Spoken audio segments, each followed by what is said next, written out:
Hello, officer. I'd like to report a highway robbery which took place at the Toyota Center in Houston, Texas, live on pay-per-view.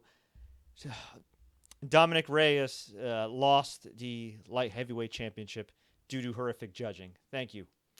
Oh, hey, everybody. Fred Richani, TSC, your home for sports news updates, interviews, and everything in between. If you're new here, please consider subscribing. We just watched one of the best light heavyweight title fights in a long, long time. Dominick Reyes.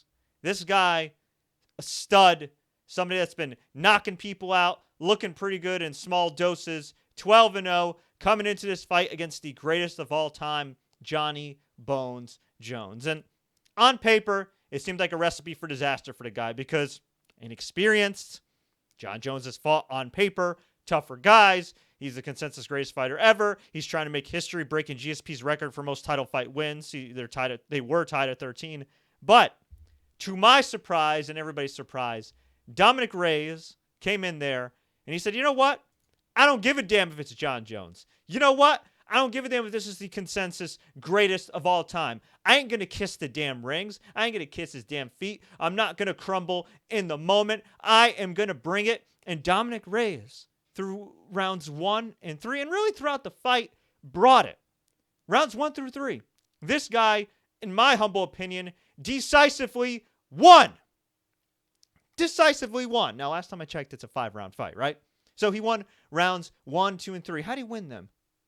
By hitting leg kicks, by checking kicks, hitting body shots, nice combinations. Even got a knockdown on Jon Jones in round 1. Now, granted, it looked like Jones slipped a little bit. Still, I'd count that as a knockdown.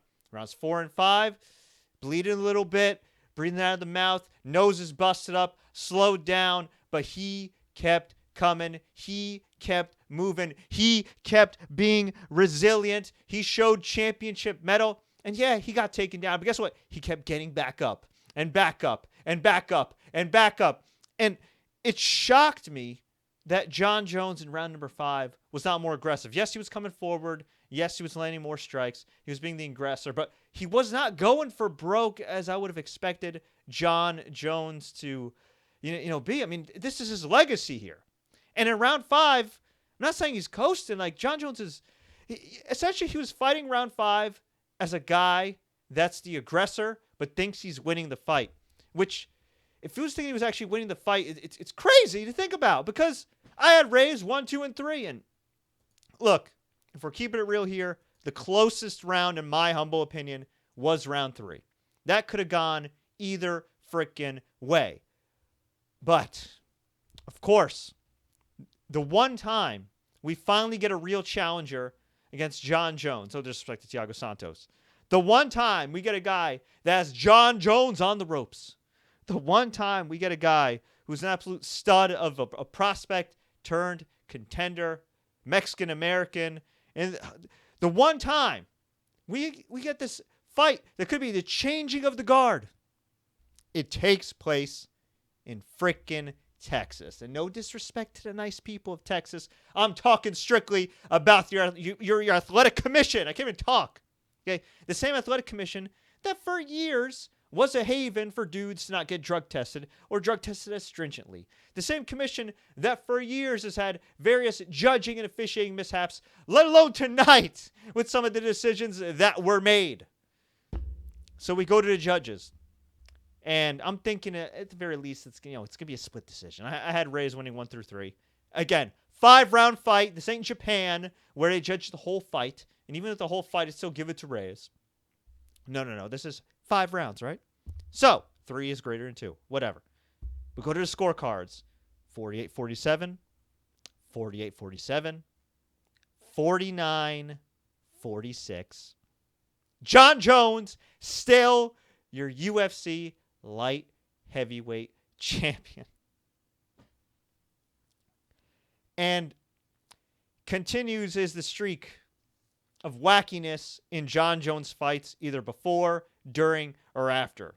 Whether it's a wacky drug test, whether it's moving a venue, whether it's an accidental eye poke, whether it's it's awkward decision with the Santos fight, whether it's kneeing Anthony Smith, whatever his name is, on the ground, and now this.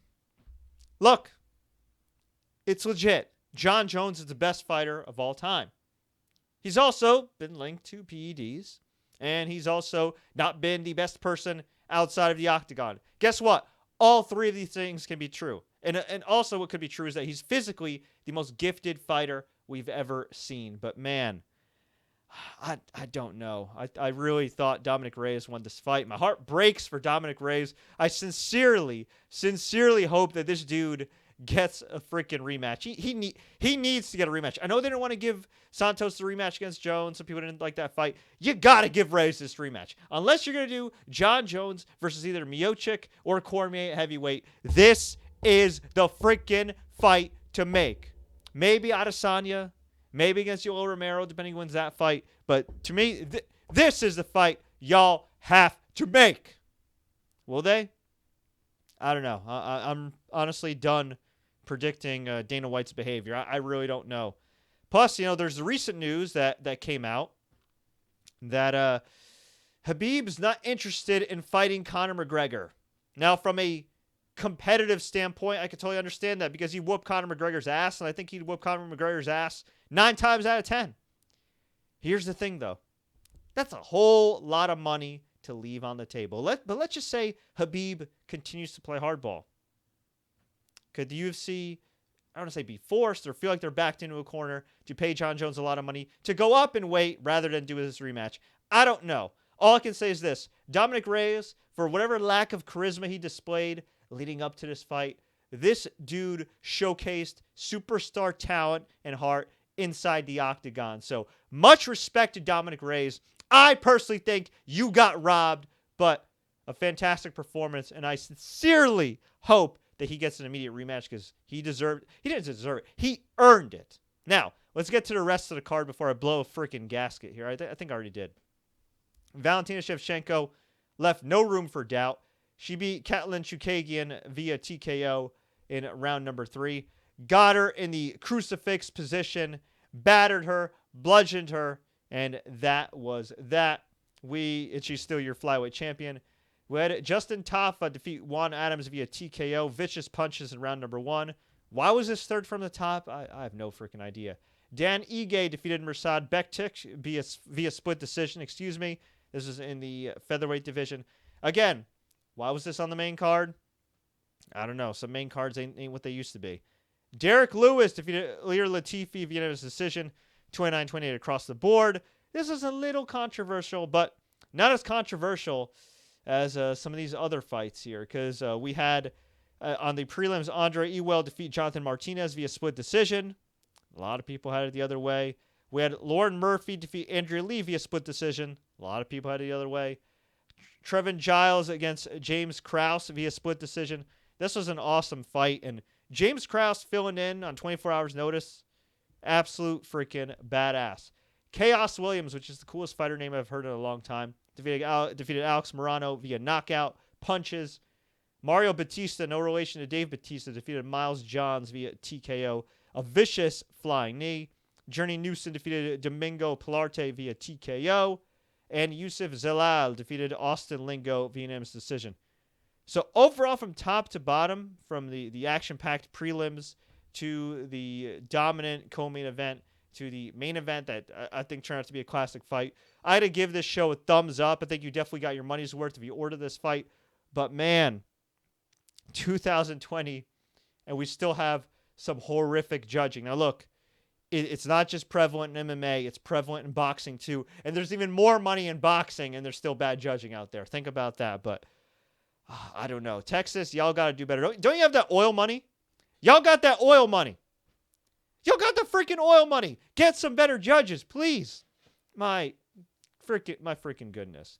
But look on the bright side, folks. If you want some more UFC action, you're going to get it the next few weeks, because the following week, we're going to get Corey Anderson versus Jan Blachowicz. You're going to get Diego Sanchez versus Mikael Pereira. That is all taking place next week in Rio Rancho, New Mexico, and live on ESPN+. From there, you get Paul Felder taking on Dan Hooker. That's his real name. He's not actually a hooker. That fight is taking place in New Zealand. And then the following week, yes, another fight. Joseph Benavidez taking on Davison Figueiredo. That could determine the next flyweight title contender. That's taking place in Norfolk, Virginia. And then the next pay-per-view, and this one I am so looking forward to, Israel Adesanya taking on Yoel Romero. A lot of people not happy with Yoel Romero challenging for the middleweight title because he's lost 3 out of 4. Admittedly, his last fight against Paulo Costa could have gone either way. But look, it's also about presenting exciting fights, marketable fights. I'm excited for that. Plus, Zhang Weili taking on Joanna Jędrzejczyk for the Women's Strawweight Championship. So those 2 main events should be pretty damn good, at least on paper. But, man, what a night. Dominick Reyes. Once again, I feel so bad. But, hey, congratulations to Jon Jones. A record 14 title fight wins. Folks, I appreciate you watching. If you'd like to check out all our new merchandise, visit ProWrestlingTees.com/TSC News. And if you enjoy this update, please like, share, take care. Don't forget to subscribe and enable notifications for more videos like this. Subscribe to our podcast. Keep in mind, I got some major interviews coming up with some Hall of Fame boxers. Until next time, everybody, as always, enjoy the fights.